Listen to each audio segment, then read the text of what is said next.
Assalamualaikum warahmatullahi wabarakatuh. Salam sejahtera bagi kita semua. Pada kesempatan kali ini masih bersama Ibu membawakan tutorial normatif dan keurusan kelas 11. Jadi di sini harapan Ibu nantinya anak-anak kami tetap mengikuti tutorial pembelajaran ini sampai selesai sehingga anak-anak kami bisa memahami tentang materi yang Ibu sampaikan. Pada hari ini yang Ibu akan sampaikan atau materi yang akan kita bahas yaitu adalah hak atas kekayaan intelektual, ya.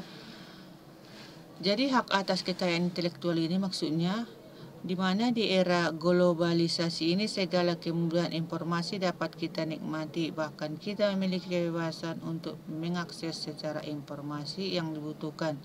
Namun terkadang kebebasan tersebut disalahgunakan oleh banyak orang. Mereka menggunakan kebebasan tersebut untuk mencuri karya orang. Ini karena banyak kasus-kasus pencurian hak intelektual, maka pemerintah menetapkan hak paten. Hak paten memiliki dampak penting dalam dunia kewirausahaan. Tak jarang hak paten juga menimbulkan banyak kontroversi. Sebenarnya apa yang dimaksud dengan hak paten? Bagaimana bisa paten mempengaruhi wajah kewirausahaan? Mari kita pelajari dalam pelajaran hari ini.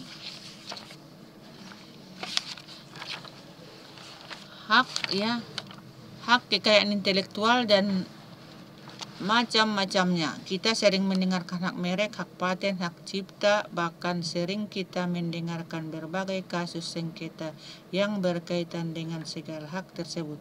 Apa sebenarnya yang dimaksud? Ya, dengan semua itu dan apa perbedaan dari masing-masing istilah tersebut? Hak cipta, ya. Hak cipta adalah semakin berkembangnya teknologi, maka semakin memudahkan seseorang mendapatkan informasi apapun. Oleh sebab itu, sering kita mendengar adanya sengketa di pengadilan mengenai pembajakan hak cipta. Tentu saja hal ini merupakan pihak yang sudah menciptakan sebuah karya. Hak cipta merupakan salah satu bagian dari hak atas kekayaan intelektual, haki. Hak cipta adalah hak khusus bagi pencipta untuk mengumumkan atau memperbanyak ciptaannya, termasuk ciptaannya yang dilindungi adalah ciptaan dalam bidang ilmu pengetahuan, sastra, dan seni. Oleh sebab itu, pembajakan merupakan pelanggaran atas hak cipta karena pembajakan telah melanggar hak eksklusif dan penciptaan. Itu pemegang daripada hak cipta. Hak eksklusif itu sendiri merupakan hak yang semata-mata diperuntukkan bagi pemegangnya, sehingga tidak ada pihak lain yang boleh memanfaatkannya, seperti mengumumkan atau memperbanyak hak tersebut tanpa izin pemegangnya.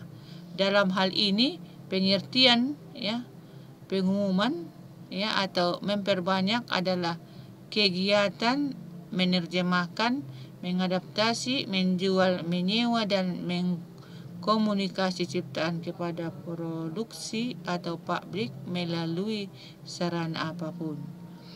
Dari pengertian hak cipta, maka dapat disimpulkan bahwa hak cipta itu meliputi pula hak untuk membuat salinan dari ciptaan tersebut, hak untuk membuat produk, hak yang untuk membuat produk derivatif, dan hak untuk menyerahkan hak tersebut ke pihak lain.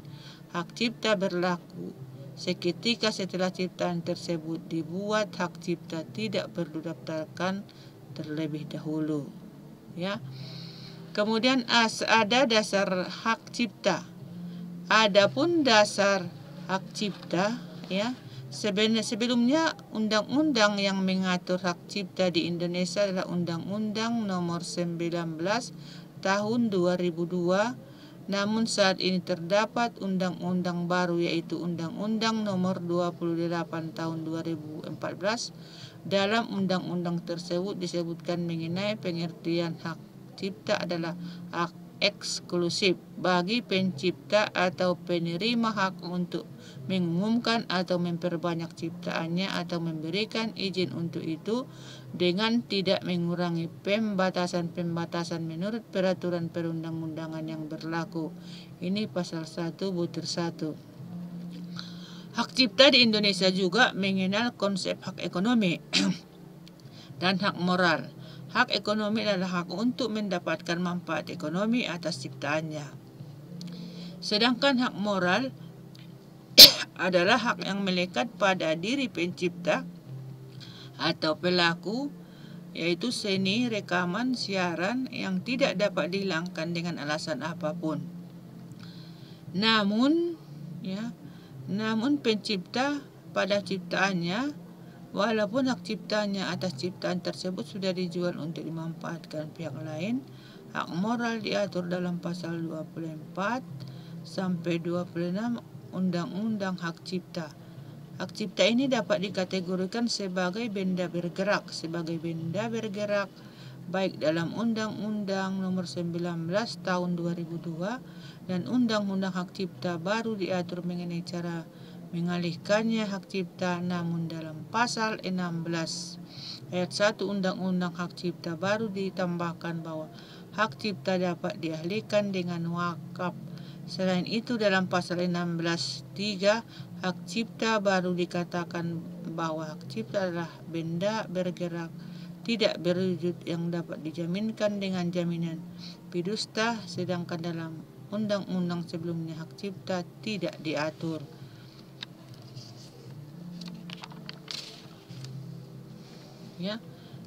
Adapun perlindungan sebagaimana diatur dalam pasal 58 tersebut mengenai hak cipta, ada yang pertama buku, pamflet dan semua hasil karya tulisnya, Kemudian yang kedua ceramah, kuliah, pidato dan ciptaan sejenis lainnya. Sedangkan yang ketiga alat peraga yang dibuat untuk kepentingan pendidikan dan ilmu pengetahuan. Yang keempat drama-drama musikal, tari, koreografi, pewayangan, pantomim. Yang kelima lagu atau musik dengan atau tanpa teks. Yang keenam karya seni rupa dalam segala bentuk seperti lukisan, gambar, ukilan, kaligrafi, seni, payat, kolase. Kemudian yang ketujuh karya arsitektur. Yang kedelapan karya seni batik atau seni motif lain. Jadi semua yang 8 itu harus ada hak ciptanya. Kemudian ada perbedaan perlindungan hak cipta untuk hal-hal berikut. Ada karya untuk yang nomor 1 karya fotografi, yang kedua potret, yang ketiga karya sinematografi, yang keempat permainan video, yang kelima program komputer, yang keenam pewajahan karya tulis, yang ketujuh terjemahan tafsiran, saduran bungai rampai, basis data, adaptasi aransemen, dan modifikasi. Jadi bagi hal yang tersebut di atas masa berlaku perlindungan hak cipta diatur dalam pasal 59 ayat 1 Undang-Undang Hak Cipta baru, yaitu selama 50 tahun sejak pertama kali dilakukan pengumuman.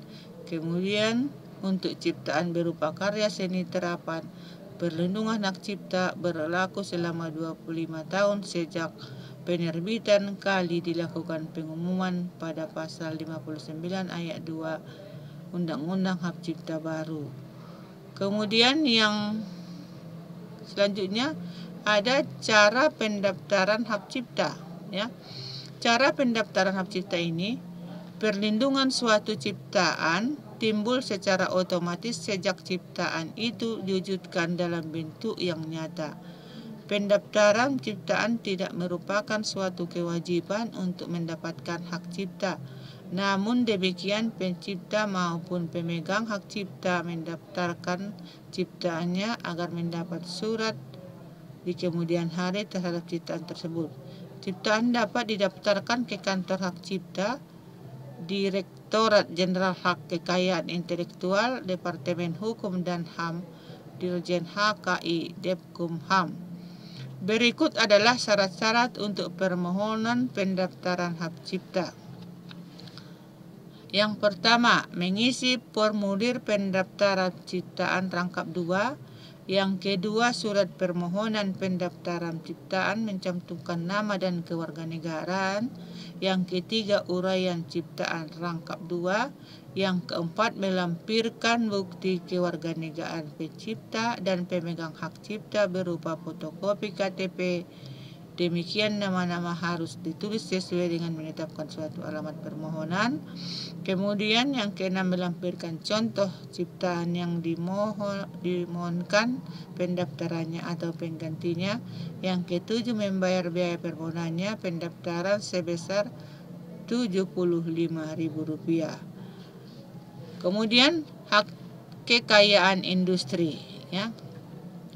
Hak kekayaan industri yang pertama ada hak paten, yang kedua ada hak merek. Ada hak merek, ya.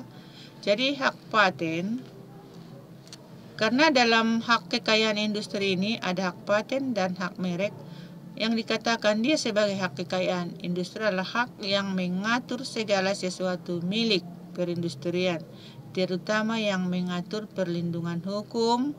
Mengapa hak kekayaan industri penting bagi pelaku usaha? Hak kekayaan industri sangat penting bagi pemilik usaha, karena untuk melindungi pemilik usaha ataupun perusahaan dari plagiarisme, artinya dengan dilegalkannya suatu industri yang menghasilkan produk tertentu tidak akan mudah ditiru atau dikirim oleh perusahaan lain dengan produk yang sejenis. Kemudian apa pula yang maksudnya hak paten, ya? Hak paten adalah hak eksklusif yang diberikan oleh negara kepada penemu atas penemuannya yang pada waktu tertentu telah membuat suatu penemuan atau memberikan persetujuan kepada pihak lain untuk melaksanakannya. Hak paten merupakan bentuk perlindungan hak kekayaan intelektual yang sangat efektif karena dapat mencegah adanya penggunaan suatu barang atau penemuan tanpa izin penemuan aslinya. Bahkan meskipun pihak lain tersebut memperoleh teknologi secara mandiri, bukan meniru. Jadi menurut si Keller dalam Ciptono, ya, pada tahun 2025, manfaat merek bagi produk manfaat merek bagi produser sebagai berikut. Yang pertama, sarana identifikasi untuk memudahkan proses penanganan atau pelacakan produk bagi perusahaan, terutama dalam pengorganisasian sediaan dan pencatatan akuntansi. Kemudian yang kedua, bentuk proteksi terhadap fitur atau aspek produk yang unik. Kemudian yang ketiga, signal tingkat kualitas bagi para pelanggan yang puas sehingga mereka bisa dengan mudah memilih dan membelinya lagi di lain waktu. Yang keempat adalah sarana menciptakan asosiasi dan makna unik yang membedakan produk dari para pesaing. Yang kelima, sumber keunggulan kompetitif, terutama melalui perlindungan hukum, loyalitas pelanggan, dan citra unik yang berbentuk dalam benak konsumen. Yang keenam, sumber finansial, return, terutama menyangkut pendapatan massa. Rating merek memiliki beberapa jenis, antara lain merek produk. Merek produk atau merek dagang adalah merek yang digunakan pada barang yang diperdagangkan oleh seseorang atau beberapa orang secara bersama-sama atau badan hukum untuk membedakan dengan barang-barang sejenis lainnya. Merek produk yang sukses adalah merek produk yang mampu mendorong konsumen untuk memilih produk miliknya di atas produk-produk pesaing lainnya. Ada yang kedua adalah merek pribadi, ya. Merek pribadi merupakan alat pemesanan yang paling populer di kalangan publik. Figur seperti politisi, musisi, selebriti, dan lainnya, sehingga mereka memiliki pandangan tersendiri di mata masyarakat. Merek perusahaan. Merek perusahaan adalah merek yang digunakan sebuah perusahaan untuk mengembangkan reputasi sebuah perusahaan di pasar, meliputi semua aspek perusahaan tersebut, mulai dari produk jasa yang ditawarkan hingga konstruksi. Kemudian yang keempat, merek regional, ya. Merek regional adalah merek yang memunculkan gambaran dari produk atau jasa ketika nama lokasi tersebut disebut oleh seseorang. Yang kelima adalah merek budaya.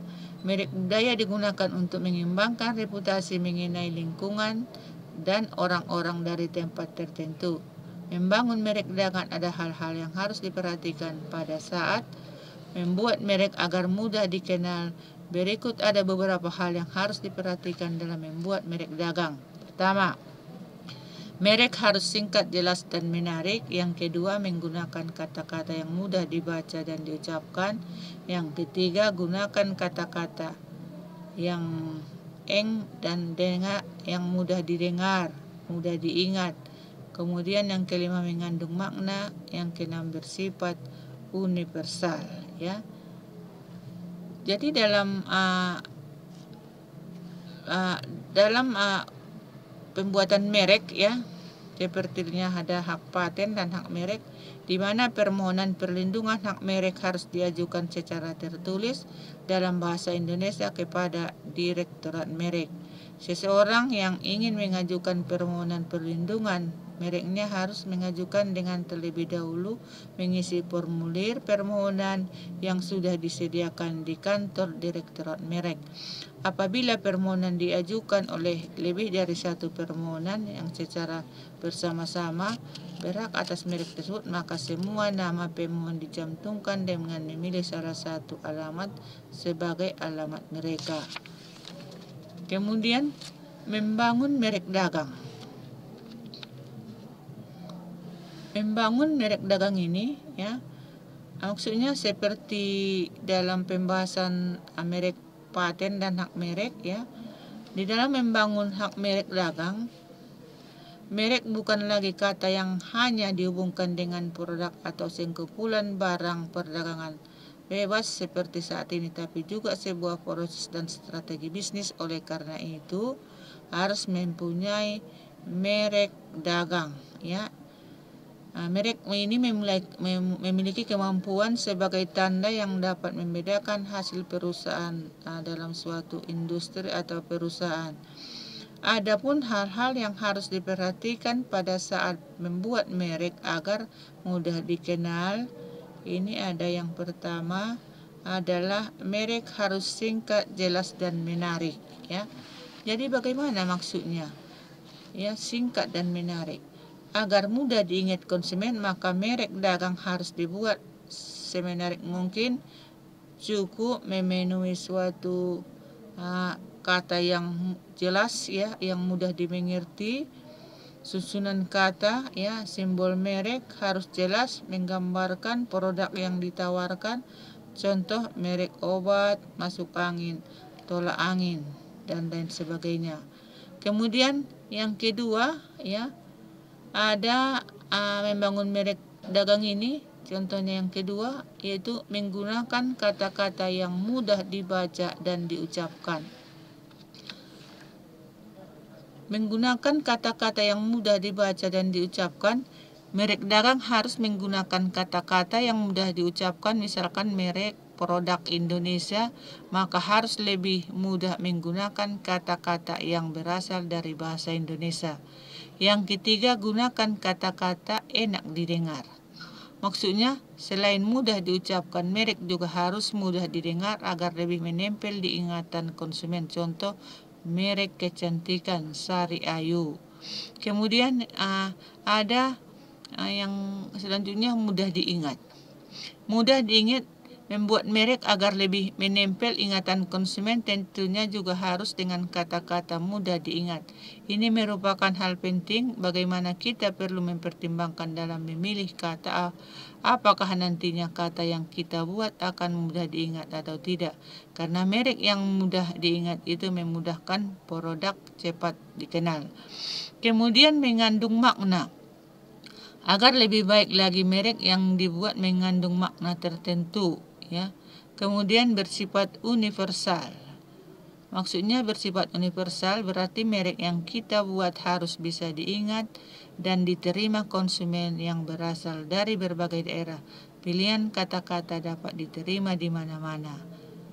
Ya, jadi ada beberapa cara membuat merek yang baik, ya, itu melakukan inovasi terhadap produk. Ini maksudnya untuk membangun merek yang kita miliki agar tetap dikenal konsumen, tentu saja produk dari merek tersebut harus berkualitas. Sebaiknya wirausaha selalu melakukan inovasi terhadap produknya agar merek yang dimiliki bertahan lama. Inovasi yang bisa dilakukan antara lain membuat produk baru, varian baru, ataupun menciptakan paket baru. Kemudian mengetahui kelebihan produk sendiri, ya. Untuk membangun merek yang kuat, seseorang wirausaha harus mengetahui kelebihan dari produksi usahanya. Kelebihan ini menjadi diferensi produk atas produk lainnya di pasaran, bukan hal yang berbeda, namun perbedaannya harus memiliki nilai tersendiri dari pelanggan. Lalu merek yang dimiliki wirausaha tersebut harus bisa menjadi ahli atas produk yang dijualnya. Kemudian sosial medianya. Sosial medianya saat ini sosial media dapat digunakan untuk membangun merek dagang yang dimiliki oleh seseorang wirausaha. Banyak kalangan pembisnis pemuda yang sukses menggunakan media sosial untuk melakukan promosi produknya. Penggunaan media sosial sebagian mereka marketing tepat bisa menjadi alternatif channel media intelektual efektif membangun merek. Hal ini penting ketika menjalankan strategi media sosial sebagai marketing adalah fokus pada konten yang bermanfaat, bangun komunikasi secara konsisten. Kemasan yang baik, ya. Mereka yang baik akan memperhatikan kemasan produk karena identitas dari sebuah produk adalah keseluruhan tampilannya adalah di kemasan. Untuk itu penting untuk membuat kemasan yang beridentitas, menarik sesuai dengan target market yang disasar. Kemudian membangun networking, ya. Maksudnya membangun networking ini adalah seseorang wirausaha harus memiliki kemampuan membangun jaringan atau networking. Tentu saja wirausaha harus berani berinteraksi dengan orang lain. Jangan selalu jualan, ya. Jadilah teman saat membangun networking. Dalam networking pada dasarnya kita membangun merek kita melalui networking. Kita terhadap nama merek kita bisa diperkenalkan, dikenal orang, kemudian dikenal oleh calon pembeli. Kemudian membuat blog dan website. Cara lain membangun merek ada usaha agar cepat dikenal bisa melalui website. Wirausaha bisa membuat website yang baik untuk meningkatkan citra dari merek Anda. Hal yang tak kalah pentingnya membuat website atau blog, yaitu memberikan artikel-artikel yang bermanfaat. Jadi di sini ada soal yang Ibu buatkan, ya. Yang pertama, apa yang mengakhiri lisensi hak paten. Yang kedua, sebutkan sebab-sebab adanya pengalian hak paten. Kemudian 3, berapa lama jangka waktu berlaku hak atas paten sederhana. Yang keempat, sebutkan cara-cara membuat merek dagang menarik. Kemudian yang kelima ada dasar hukum utama hak cipta. Jadi sampai di sini dulu anak-anak kami materi yang Ibu ajarkan hari ini, ya. Mudah-mudahan anak-anak kami bisa mengerti dan memahami. Kalau kira-kira ada yang kurang paham atau saran, nanti diisi di kolom saran. Bisa juga nanti dicapri ke WA Ibu 0822 7722 4795, ya. nanti mohon soalnya dijawab ya. Dan kemudian Ibu banyak-banyak mengucapkan terima kasih. Assalamualaikum warahmatullahi wabarakatuh.